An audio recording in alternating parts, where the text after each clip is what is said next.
So, what is gaslighting? It is a term you probably hear all the time. But seriously, how is this showing up in our relationships? And are there hidden forms of gaslighting that you may not even realize are happening? Maybe even in particular with specific attachment styles. Well, in today's video, we are going to break down the hidden forms of gaslighting that tend to show up in relationships and can literally wreak havoc if we're not aware that these things are taking place. We'll talk about how to recognize them and actually how to overcome or address them so they stop happening altogether, or so that you know whether or not to even leave a relationship if it's unhealthy. So we often know the overt forms of gaslighting. Most people are quite familiar with these concepts or ideas. And we sort of think of the overt forms of gaslighting as things like scapegoating, right? Somebody, you know that your reality is correct, you know your experience is right, but you're being made to question it. You're being told, oh, you should go see somebody, you should seek help. You're remembering things wrong. What's wrong with you? And there's this lack of accountability that's taking place in the person doing the gaslighting, and this sort of subconscious attempt to push that accountability onto you and to avoid any sort of feelings of shame or responsibility for that person's part in the argument. And often this is really common with gaslighting and what somebody gaslighting is doing. But there are other forms of gaslighting. They're often these sort of like hidden beneath the surface type of forms. And our first one that goes unnoticed the vast majority of the time is what I like to call creating defects. And this form of gaslighting is used as an overall subconscious strategy, often by a narcissistic person, to literally manipulate your reality and how you think you should be showing up. So this is a subconscious strategy, not just used to deflect blame and scapegoat and avoid having to take responsibility for something that they said or did, but actually to try to manipulate your behavior in a relationship. And it's something really important to recognize.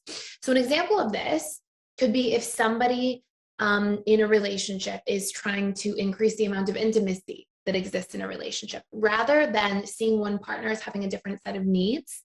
Like let's say let's say it's a narcissistic person. Let's say they're looking to have more sex in a relationship, and let's say that they don't recognize the difference in sex drive that you may have, or the amount of intimacy you may feel comfortable having because of the state of the relationship and where it's at. Rather than having a discussion about your differences and, airing, hey, what's going on for you, or if I've noticed you withdrawing or things like that, and having open dialogue about it, instead, it's like you have a problem with your sex drive. Your sex drive is too low. Another example of this could be with emotions. Like, oh, you are way too emotional. You have emotions all the time that nobody else is like this. There's something wrong with you. And it's this idea of creating defects in your perception of your own reality as a subconscious strategy, or at times even conscious strategy when we're talking about more narcissistic individuals, to manipulate your behavior. And it's like, if I can make you think that your sex drive is wrong, if I can make you think that your emotions are wrong, rather than understanding that, one person might have differences from another person and just being okay with that, or understanding that, hey, we have a difference in this part of our relationship. We're having growing differences in the relationship. Let's discuss it. Let's talk about it. Let's see what's sort of falling off track. Rather than just respecting differences and discussing compromises, this person tries to make you and your reality wrong or defective so that they can force you to think that you should be changing your behavior in order to normalize who you are.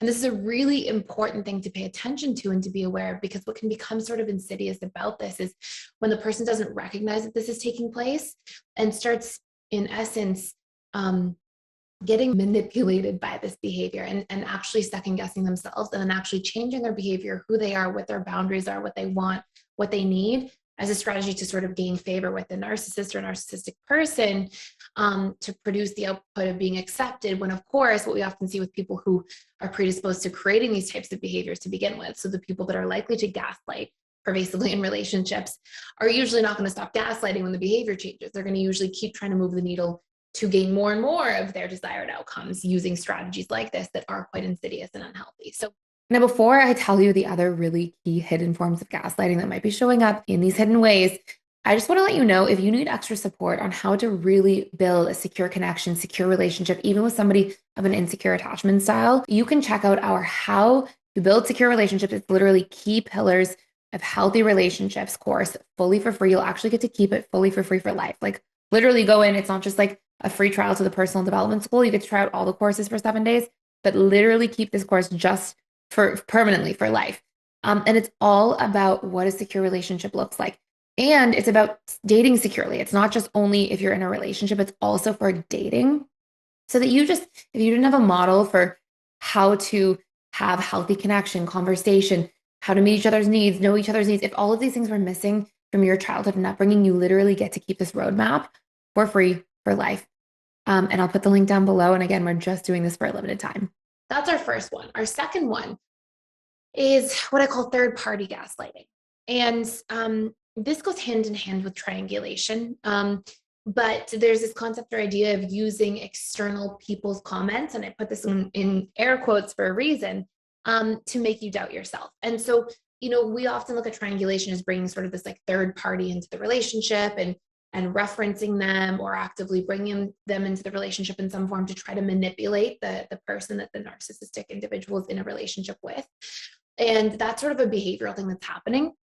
When I'm just discussing gaslighting, this can go hand in hand with triangulation anyways, but when I'm just discussing this from a gaslighting perspective, the third party gaslighting is this idea of like sometimes making up people's comments as a strategy to, again, make you question yourself, doubt your reality, and change your behavioral output.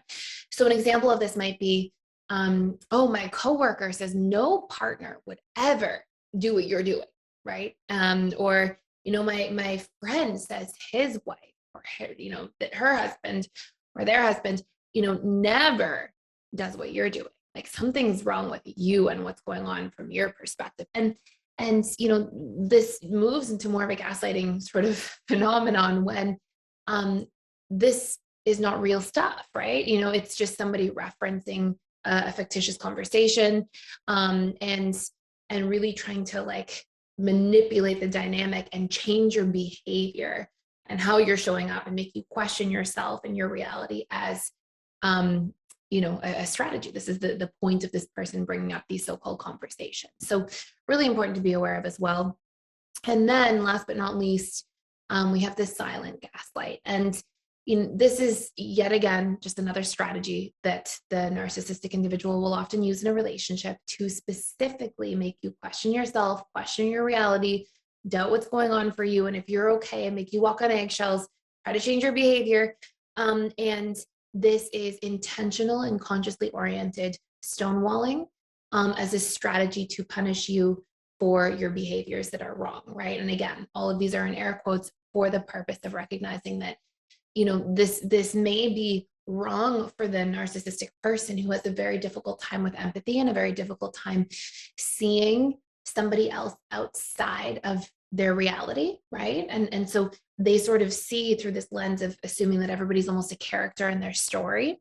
And as a result of that, we see these dynamics that can be really, really challenging where, if I just think you're a character in my story, if your behavior isn't the way my mind and story thinks your behavior should be, there's something wrong with you. And I may, as a narcissistic person without empathy, actually believe that, right? That may be what I believe about the situation, is that you should be behaving the way that I expect you to behave at all times. And if you're not, then there's something wrong with you. So now I have to do something to manipulate those circumstances and change it. And again, these are all extremely damaging things long-term to relationships, not just to the quality of connection between two parties, but also to the individual on the receiving end of these things, who usually as a byproduct, because the subconscious mind gets conditioned through repetition, will accidentally over time repetitively end up questioning themselves and in essence start gaslighting themselves as a result. And so I will do a follow-up video about, are we gaslighting ourselves, how to sort of pay attention, recognize, notice, warning signs to pay attention to. And if you want to learn more about this or do a deeper dive, I have an entire course that's very in-depth, all about how to overcome narcissistic abuse by specifically targeting the subconscious mind's imprints, pain points, core wounds, dealing with complex grief, and re-regulating our nervous system. So we go into a lot of these different things. You can check it out for free for 7 days using the link in the description box below. And I will follow up with some more content about this. I hope you enjoyed this video today and it was helpful. Thank you so much for watching and being here. Please like, share, and subscribe, and I will see you in the next